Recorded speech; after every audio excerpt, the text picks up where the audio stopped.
Hey everybody, Joe here from Joe's Minibike Reunion podcast. Do me a favor, hit the like button, comment. Even if you say something shitty, we don't care. We need to get to like 20 million of those and they're going to send us all $1 million. Do it now.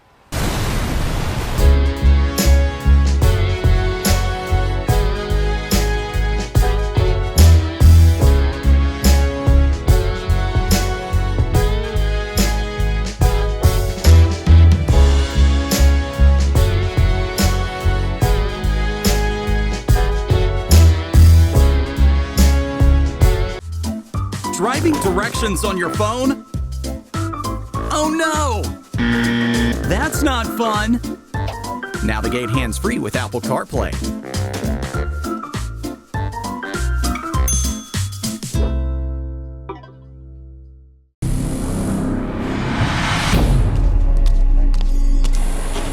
How much fun can you fit into 20 seconds?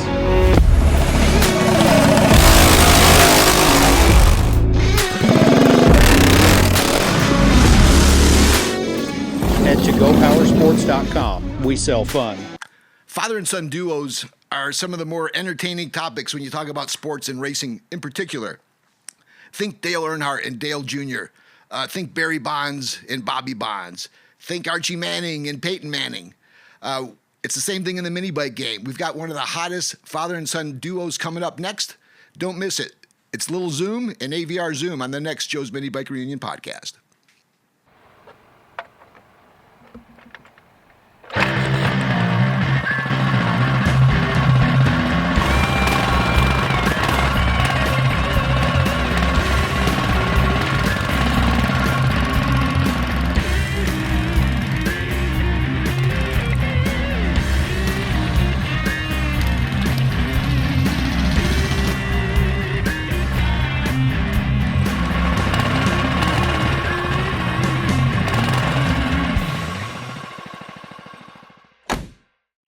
Hey, everybody. Welcome to Season 9, Episode 4 of Joe's Minibike Reunion podcast. You know, I forget to say podcast. I always say Joe's Minibike Reunion. Thanks for listening. Thanks for watching, everybody.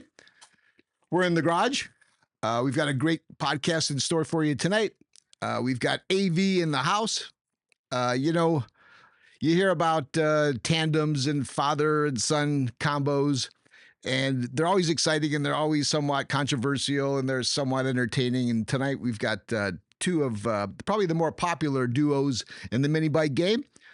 AVR Zoom and Little Zoom coming right up. Before we get to these guys, we want to take a second to thank all of our sponsors. They help us pay for all this shit, right? Thank you to our friends over at Pioneer Car Electronics. They've got a new website. It is usa.pioneer.com. Check that out. Also want to give a shout out to our friends over at Studs Racing, Go Power Sports, Small Engine Cams, and our friends over at GTS. I had a nice conversation with Rafa the other day. There's some exciting things happening with the upcoming reunion, which is October the 12th. I keep saying October 14th. I don't know why, but it's the 12th, and I should be able to figure it out because it's also the 12th anniversary, which is a little bit of, it stops me sometimes when I think about how quick 12 years went by. And if I need any reminders, my wife shows us our checking book, and that's a grim reminder of that. Those of you who think we're in it for the money have a little bit of a surprise coming. We do this because we love it, and we love the passion that goes with mini biking, and that's why we do this podcast. But we want to be here not only with the podcast, but celebrate with you again on the 12th. It's in La Crescenta Valley Park. We've got the In-N-Out Burger truck, which is coming, which is pretty cool. I talked to the gal over at LA Donuts who makes the donuts with bacon dusting on the top. We're going to have coffee there. We've got new designs for our apparel. We've got a slew of exhibitors that have already secured booth space at the show. If you look around the garage, we've got mini bikes in boxes. We've got wheels. We've got tires. We've got clutches. We've got everything. We invite you to participate. Maybe you want to have a booth there. Maybe you want to register your bike. Go to joesminibikereunion.com. You can register now and save some money. Once again, we're pretty excited about this. It's typically a fun day. Get there early if you can, and keep keep on the Instagram page, keep on the Facebook page, and keep on the podcast to find out updates. We'll be hitting the podcast pretty hard leading up to the event to keep you guys posted on all the news that's happening that's worth talking about. Okay. AVR Zoom is an OG, I would say, if you talk about mini bikers, particularly in the AV area. I indirectly had a chance to meet AVR Zoom, if it was just for a second, and it would be when I rode up on the rides they used to take along the aqueduct. And boy, I missed those rides because those were pretty cool. I used to take Frankenstein out there. Evil Ed and I would roll out. It was a good time, but we never really hooked up. Like so many folks that we try to get on the podcast, they don't sit around all day. They're working, and it's tough to get them to drive all the way down here, take time out of their day or their night to do this. So we finally were able to hook up. Ironically, I've been wanting to hook up with Lil Zoom, who I've had a chance to hang with. So we've got them both here. Guys, welcome to the podcast. Thanks for rolling down. How you doing, Joe? Good to see you guys. Good to see you again. How was the ride down? You guys, where are you exactly? Are you Lancaster or Palmdale? Which Lancaster? So for those of you who don't know, Lancaster's maybe what, 45 minutes an hour? No, it was like an hour and 10. Yeah. Okay. So hour and change to roll down here. Traffic pretty crazy like it always is, right? No? No. It was good? No traffic, smooth sailing. Beautiful. Well, on your way home, it'll be clear sailing. How was your day? How was your day, Zoom? Good day. What do you do for folks who may not know? What's your 9 to 5? Usually if I'm at work, I do work on airplanes. I'm in the aerospace business, but lately I've been doing RC cars. I've been building RC cars, RC lowriders a lot. That's what I've been into lately. I saw the RC cars, and I got to hook you up with my friend over at Lowrider Magazine. Okay. I got 2 guys over there, Rudy and Joe. Okay. I used to work with them when I worked at Hot Rod. Hot Rod was the same publisher that owned not only Motor Trend and Carcraft and 4-wheel and off-road, but Lowrider and Super Street. I got Sport a bunch Compact. of them magazines Cool. Stored away in the box somewhere at the house. Yeah, me too. I got my Hot Rods and more recently the Roadkills. Those are cool magazines. They're nice oversized. But yeah, I saw the RC cars. I saw more RC cars than I did mini bike stuff on your Instagram. You're a pretty gangster on that Instagram, like 40,000 followers out there, huh? Yeah. Is it due to the craze with the remote control cars and your hydraulics? Cars and the bikes, both of them actually. You know, the bikes, it started to elevate with the bikes, but then I switched up and started doing the cars, and then it went up from there. Well, when you say cars, we're talking about the RC cars. Right. Okay, cool. So before I want to get into the RC cars, in fact, another Hall of Famer who's going to be on another upcoming podcast, Big Daddy, he's into remote control cars as well. We were out at the GTS event maybe a summer ago, and I remember he was out there bouncing around with one. He was pretty good at it, like he is on everything else. Plus, the one that he built, that probably went 1,000 miles an hour. But before we get into the remote control cars, let's go mini bike. Right. Okay. Right. So when did it start for you? Like when and like what year was it? How old were you and where were you? Were you in California your whole time? I've been in California. It started in Compton. In Compton, huh? In Compton, yeah. I'm born and raised in Compton. So you had a Joe's? A Joe's frame? What did you ride? No, actually my first bike was a Baja. A Baja, okay. It's a Baja, yeah. So how'd you stumble on a Baja? Because they were like $99 every. One of my homies had it. And he was like, "Man, I got a smooth deal for you on this bike." So I'm like, "How much?" He was like, $30. There you go. With the engine? Yeah. Wow, there you go. Little slow engine. Then I upgraded it, kept on going to it, making it faster and faster. Then finally I got a different bike, then a different one, and another one. And before I know, my parents was complaining because I had too many of them in the backyard. Sure. Yeah. Because you're just collecting them along the way, or getting them, parts bikes. making them, selling them, all kinds of stuff. At that time, you probably, if you bought a Baja, you probably got some no-name, like 3.5 horsepower motor. So what'd you do? Did you try to work on that one, or did you swap that out? What did you do? Swap that out and put a Honda on there. Because that was what? Yeah. Actually, at the time, I didn't know anything about building motors. You know, I didn't know you had upgrades to build the motor up and go faster. I just went out and bought the biggest motor I could find and slapped on there, you know. So that was it, you know. And then, Everybody else, they had maybe like 5 horsepower, 6 horsepowers. I had 8 horsepower on my bike. sure. Yeah. That reminds me of when we were rolling out with our small as 2.5 or 3.5, and somebody showed up with a 5 horsepower.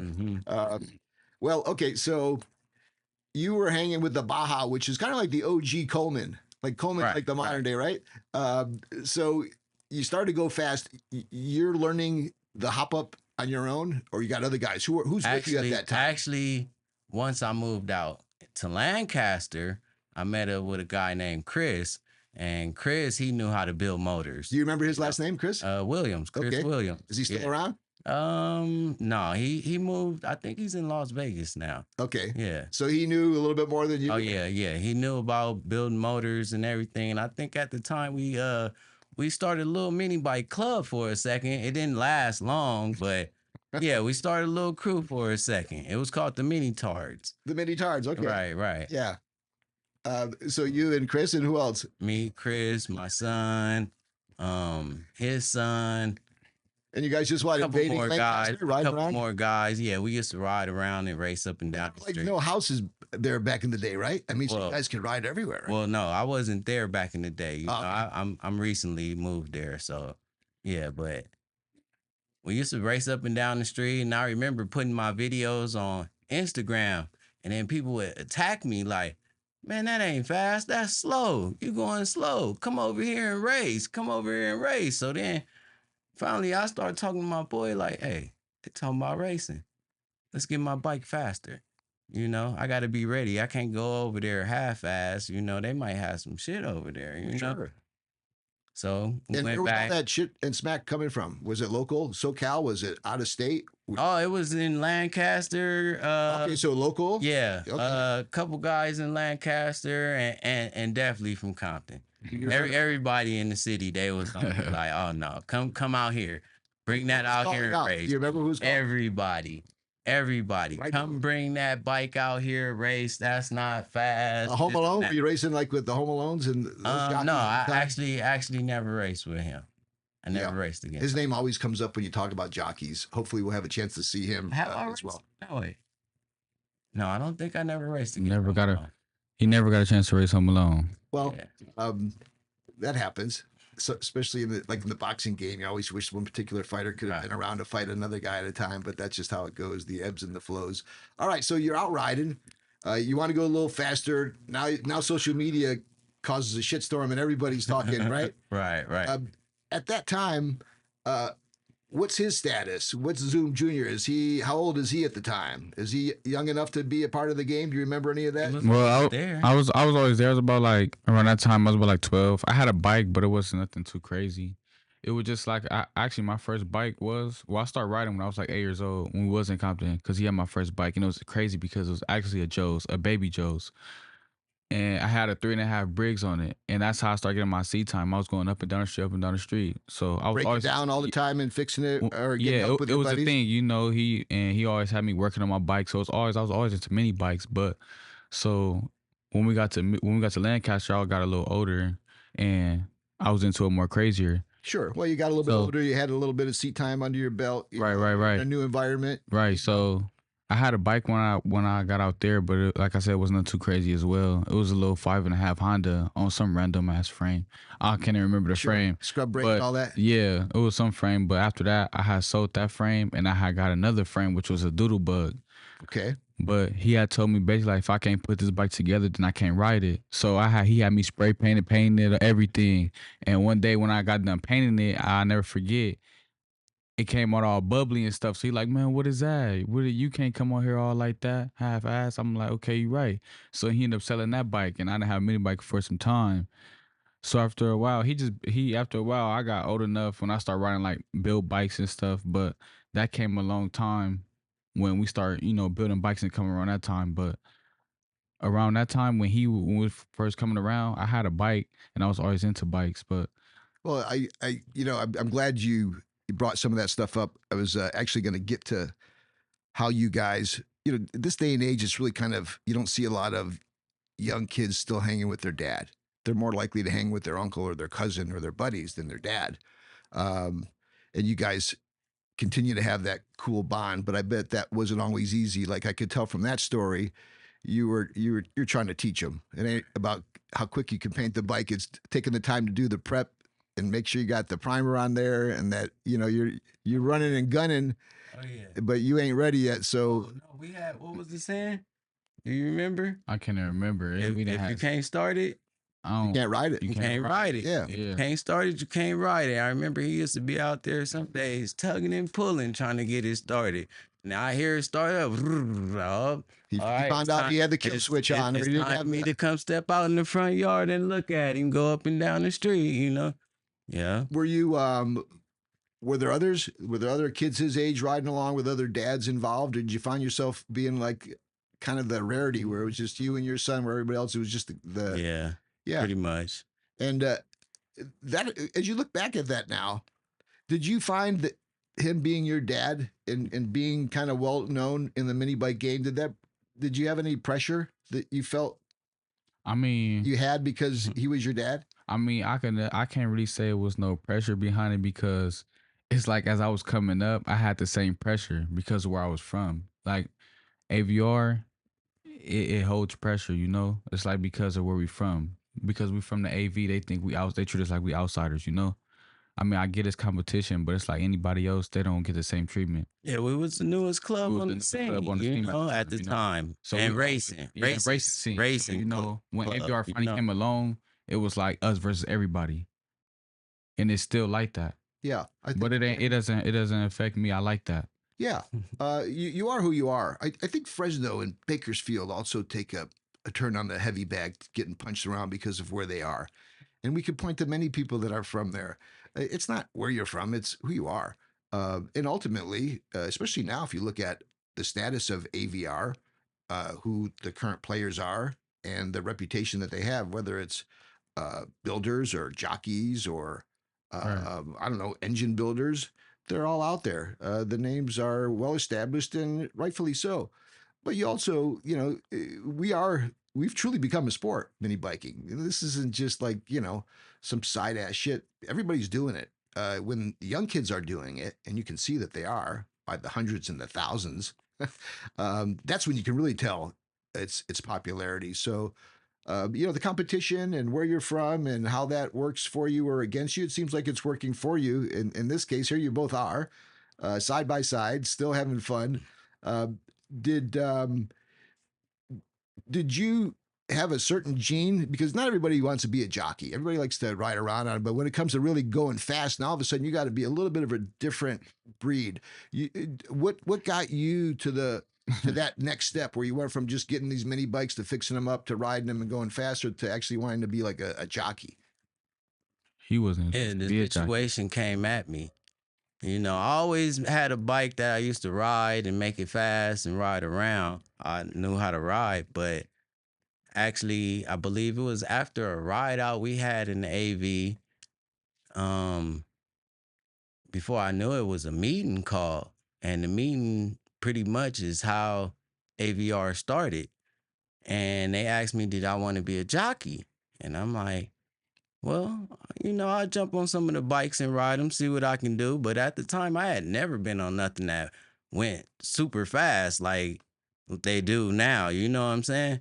So I had to build it up. I wasn't just out the hole going fast. I had to actually start getting used to riding a bully clutch, a dirt bike carb, and I was just used to riding around on max torque or Had to have shown some kind of talent if, like, the guys kind of volunteered you or asked you about it. Were there other folks that they asked to represent them? Oh yeah. Who else? Who Yeah. were some of the other jockeys that they?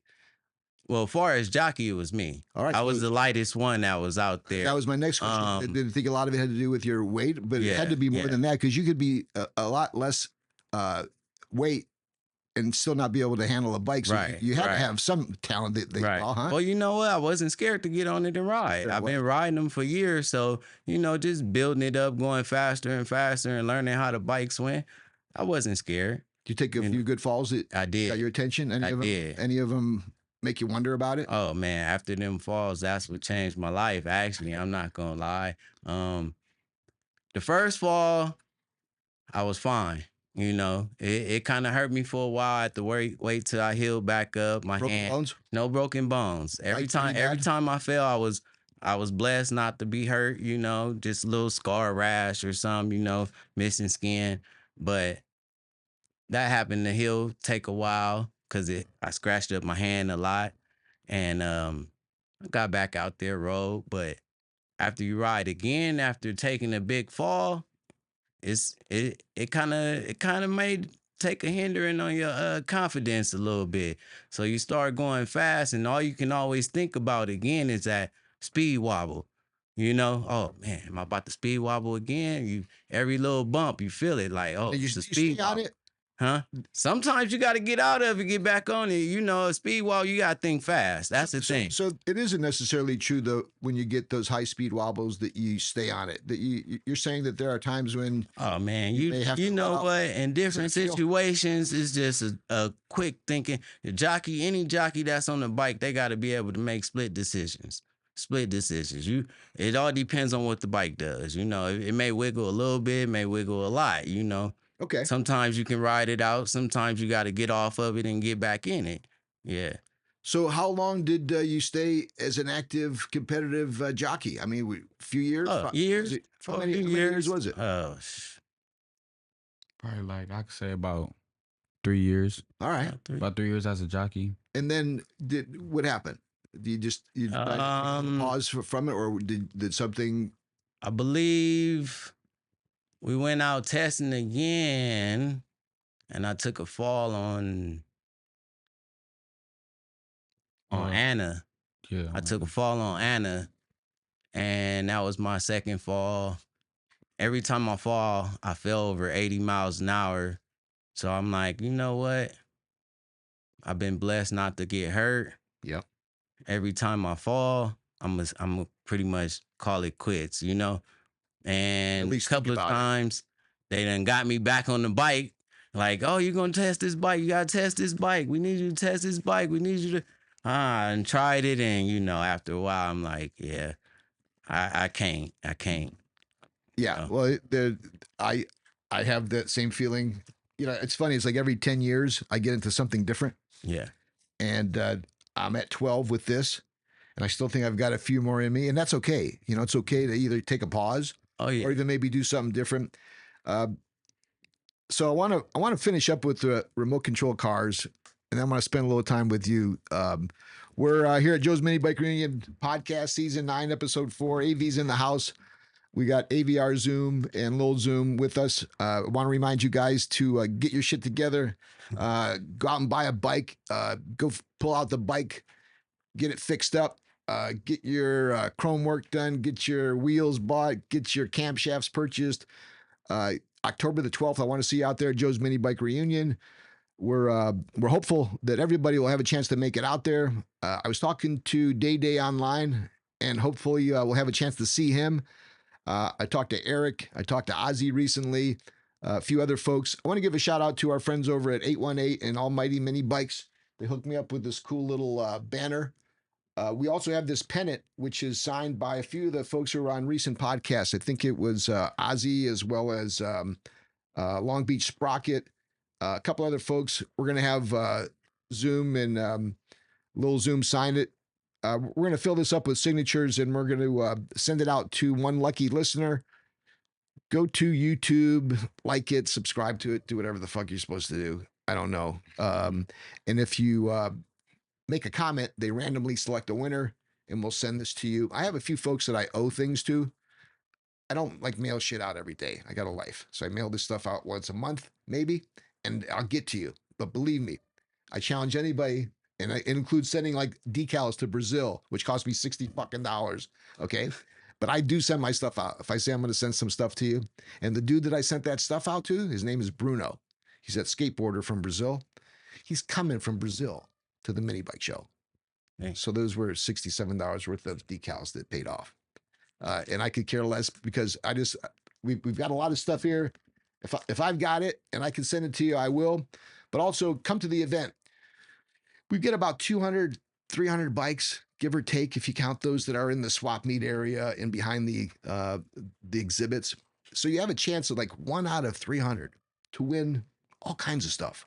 I don't know that the odds are, you can't win a fucking flashlight with odds that good. So, and it's such a cool, fun time. So come and join us. We'll be out there. Look forward to seeing everybody. We have the In-N-Out Burger Truck. E will be out there with Scleroderma, the California, Southern California version. If you could spend some time considering donating to Scleroderma, that's to our heart. It's within our family, and it's something that we'd love for you guys to get behind. All you have to do is go get a free bottle of water and leave them a few bucks. We'd appreciate the support. I talked to Brian from SoCal F&B, and I talked to Frank. I've got an Arley engine that we've been going back and forth with that's going to go into an F&B frame at some point. So hopefully I have a chance to maybe see one or two of those things, the engine or the bike. That's my project going forward for next year. I'd love to get with GTS. I've been talking to Rafa about him building a frame, and I'd love for Daryl at Fastlane to put together a motor for me. I've got a little bit of room around here still, but not too much. I'm sure you guys are the same. We're here with AVR Zoom. Zoom, before we get back into the remote control car stuff, where you seem to be the kingpin in the hydraulic game there. Go back to when you were racing. Who were the jockeys that you remember that were the biggest challenges? The ones that you never had a chance to race that maybe you wish you could have? Any of those come to mind? Derek was one of the ones that I wish I could have raced. I never got a chance to race. Derek? Okay. Yeah. Why? Oh, he was the one that was holding it down in Compton. You know, he was the one to beat. You know, he was the one that was doing the fastest miles at the time on the fastest bikes that they had out there. So pretty much he was the one to beat. He was probably one of the ones talking shit. I don't know. Sure. Anybody else come to mind?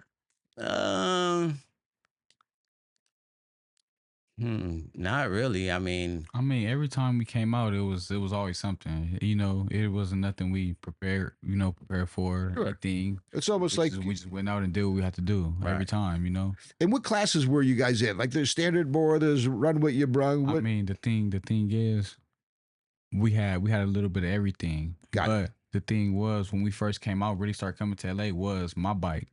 I had a red Temecula Bob with a 2.9 stroker on it. It was, that was one of our first builds we ever really built. Yeah. I remember that being popular. Yeah. And I was probably like 14 at the time. And I came out there probably me and my team probably came out there, I'd say like 8 to 10K. We was big headed, we wanted to race anybody. I didn't really care. I had about 5K myself at the time. And my jockey was my dad. And we went out there, we had a failure, he was his first time really racing out there. He got jumped on and we lost. We came out there the next week, did it again, and my fuel pump went out. I lost again, no excuses, but we lost. It is what it is. And that's how we really came about when we really started coming to Compton after that. We know, because every day, it was social media talk. It was, this and that, us going back and forth for other clubs and all type of stuff going on. We were always slow. No, what made the statement for us actually was the Blockzilla. Well, yeah, the Blockzilla. When the Blockzilla, but that was way before the tournament when Rafa threw a tournament out there where we was on our home field, and we basically fucked up the whole LA with one bike. Do you think that we'll call it a rivalry? We'll just say, okay. Do you think that you've seen any changes in the competition and maybe the attitudes over the last couple of years? Let's just say. Oh, yeah. Well, yeah. For sure. But it's just like we didn't surpass a lot of people within these years that we've been out. So it's like a lot of people have some type of animosity towards us because of how we then came about within these years we've been out. That's all it is. We don't have no beef with nobody. Got it. But one thing I push myself is a thing called ABK. That's everybody kill it because anybody can get it. Because like I say, everybody's against us. So it's like I'm against everybody too as well. I'm all for it, Like, matching energies? Yeah, I match energy. And I'm going to keep the same energy. Like I have a bike ready right now for whatever, But it's just so sad. I have to race out my class to even get a race And why is that? because nobody want to race me with what I have. I have to race a Billy Animal. I have to race at this. I have to race at that. If I tell them bring a cast motor, I don't have enough money to build that. And that's what they tell me. But a Billy Animal ain't nothing. I could build a Billy Animal any day. I just had a Billy Animal, but I got rid of it because I didn't want it. You know, it sounds a lot like before I got into this, I was into the automotive side of it, particularly on the drag racing and the roundy round circle track side of it. And what you guys are describing, honestly, it's just the blood that flows through any kind of racing. Whether you want to talk about the competition, the jockeys, the rivalries, where you're from, it's tough on the East Coast as well. I bet it's tough everywhere. I bet if you talk to guys down in Florida, if you talk to guys anywhere where the game's as popular as it may be or tries to be, Yeah. like it is out here, we're in the mecca of it. We've got the top builders, we've got the top jockeys. Yeah, but we've that's where I think it all really goes downhill like with our builder, you know, because of who he is, you know, and he's from our club, so that attaches him to us, you know. yeah. Everybody think, oh, he a crybaby, he's this, he's that, he's this, and that because he speaks the truth, you know. Well, So that's where that come in now. I mean, I get it, you know, because when he have something to say, he's crying. yeah. It's But always like but that. that's social media. But Yeah, it's just They competition. do me you the know, same social way media. in the RC cars. Yeah. If I say something, I'm crying. You know, if I'm So speaking up about that's all it really is, you know, because he didn't, like I said, he's a young builder and he come out and do what he had to do. I'm seeing a lot of younger guys come on. In fact, there were, I'm kind of feeling like, not that I'm not on Anna Street. I get down there twice a year, maybe 3 times a year. When COVID, you know, we're over COVID. I even hate saying that shit, but everything kind of changed for me in terms of where I go and how often I go and what I do. And I'm slowly getting back in it, but you guys are competitively down there, you know, every weekend. There's I got down there a couple weeks ago and I saw it and I could see what it's all about. I could see why it's exciting to be a part of it. I could see myself over there talking shit. I see these guys ride. I wish I was on that bike. I see these guys hanging out, just watching. I wish I could be there. There's such a on the flip side, there's such a cool part about the people that we associate with what we're doing. The bikes themselves continue to be something that we know. Hey man, at any time you can open up the garage and start working on the mini bike, and like I'm fine. right, Put a right. little music on, have somebody stop by. I think it's all good. You parlayed that mini bike enthusiasm over to the remote control cars, and I remember them in a much different way, probably because of my age. But what you're doing, you're replicating what real lowriders are doing, not only with the looks of the cars and the paint jobs on the cars, but the, you know, what are they, late 60s Impalas, and they're hopping up and you've got the measurements on the height. And, Right, you know, right. So how did you cross over from mini bikes to the remote control cars?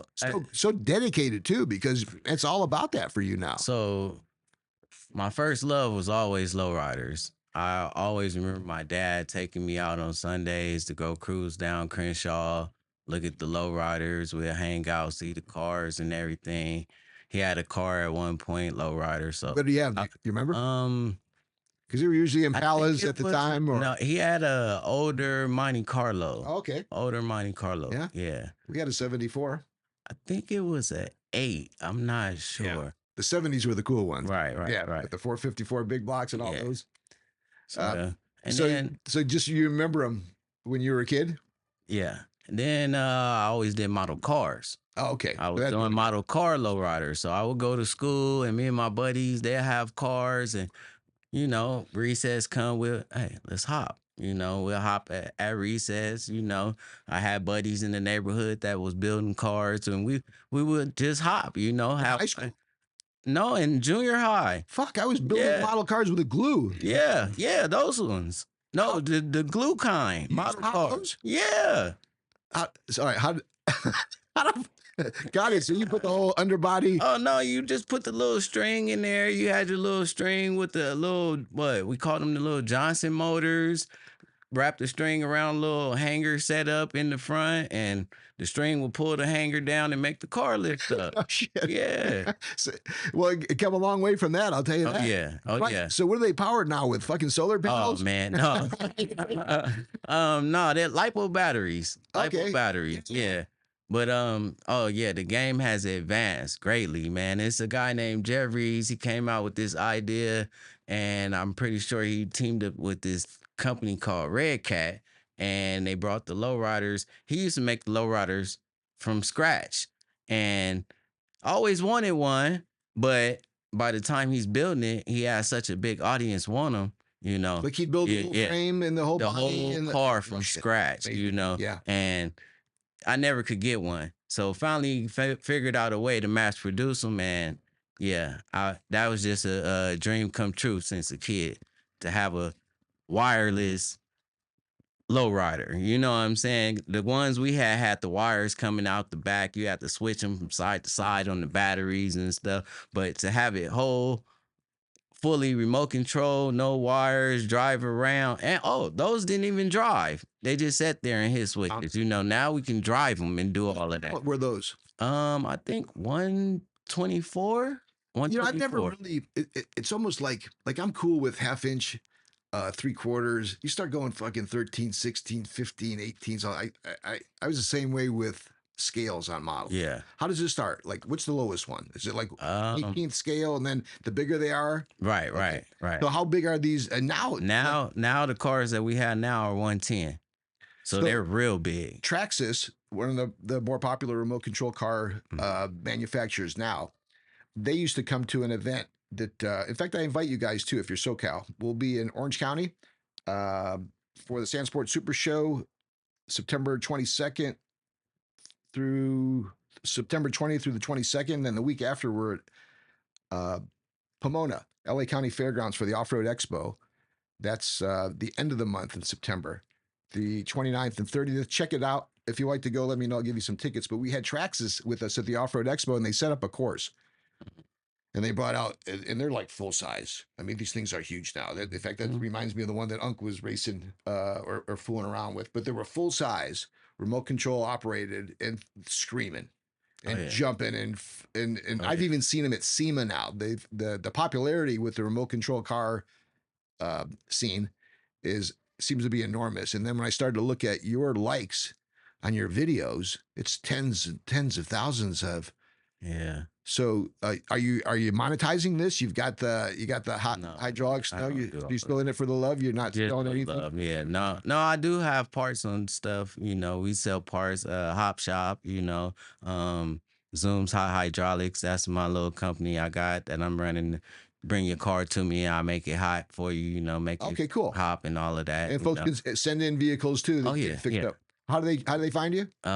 Instagram, yeah, Facebook. Let me make sure this is. I got AVR_Zoom. Yeah. On Instagram. Yeah, okay, cool. That's me. A Lil Zoom. You're AVR_Lil Zoom. Guys, we've been talking to the tandem, AVR Zoom and Lil Zoom, episode 4, season 9, Joe's Minibike Reunion podcast. Typically what happens is these go by really quick. And although I do keep a few little things I'd like to talk about, I never know if I get to them or not. So afterwards, when I can't do anything about it, if I missed anything, it's probably because it may not have been as important as I thought it was. But is there anything that maybe you guys wanted to mention or talk about that I had forgotten about, or maybe you want to give a couple of shout outs to anybody in particular? The only thing I really, ain't no really nothing major, but I just want to give a shout out to my builder Arlie and Jake and my whole team. Yep. I don't want to forget nobody. AVR for sure. For sure. Yep. My club. Yep. Shout out to all those guys. Just shout out to the whole my Minibike RC club. Everybody, Block Boys competition. The whole, just everybody, but mainly my team, and like I said, my whole squad. Yeah, I love my squad. I've known him for a little while. Jake has always been a fan of yours, and certain guys I will ask.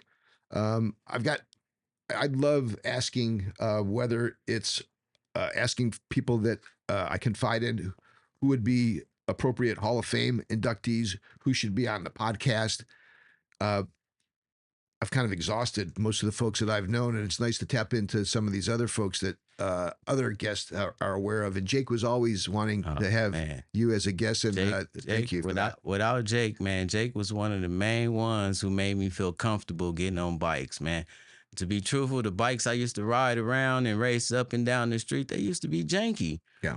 I remember I brought one of my bikes over to Jake, and he said, man, what the? Yeah. You was going that fast like this? He gave you a reality check. And I think at that point, that's when they said, yeah, I think maybe we can use him as a jockey. You know, if he riding a bike like this, he'll ride some better stuff. So, once I got on bikes that he built, big fat slicks in the back, I wasn't riding that. I was riding little wheels in the back, Once we got to the big slicks and the big fast motors that Arlie was building, oh man, it was crazy. Yeah. It was crazy. I've been fortunate enough. I think there's a few Jake Mo bikes in there.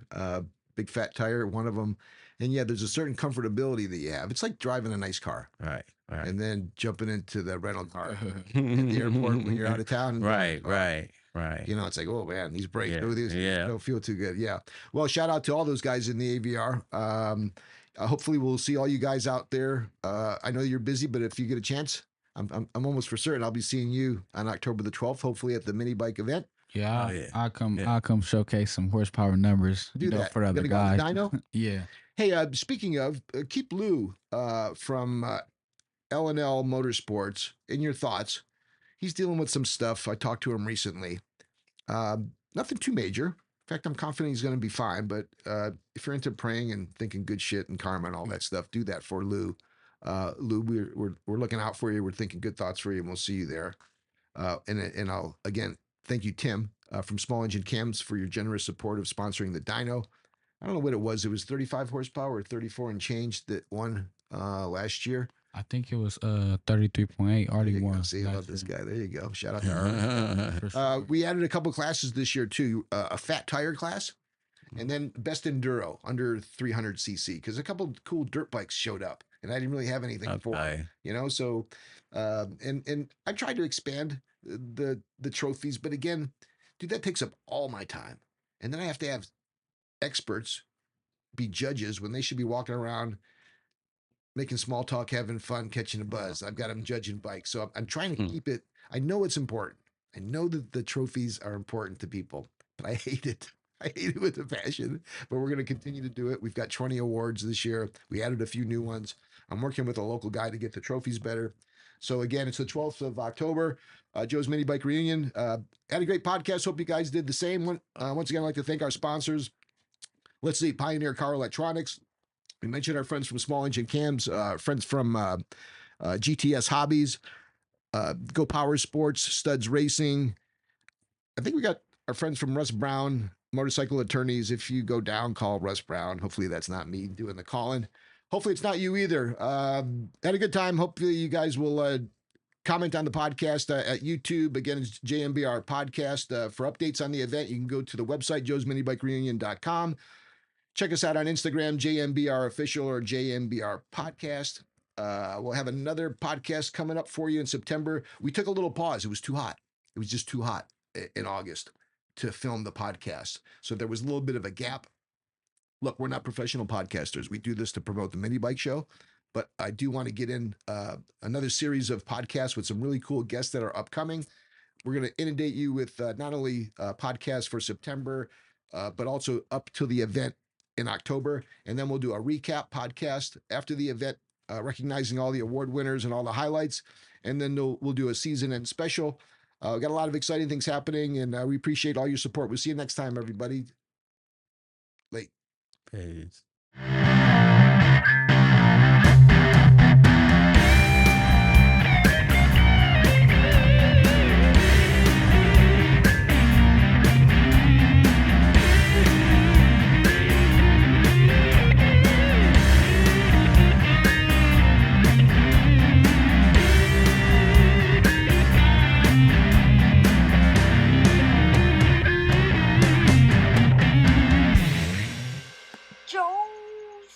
Minibike Show.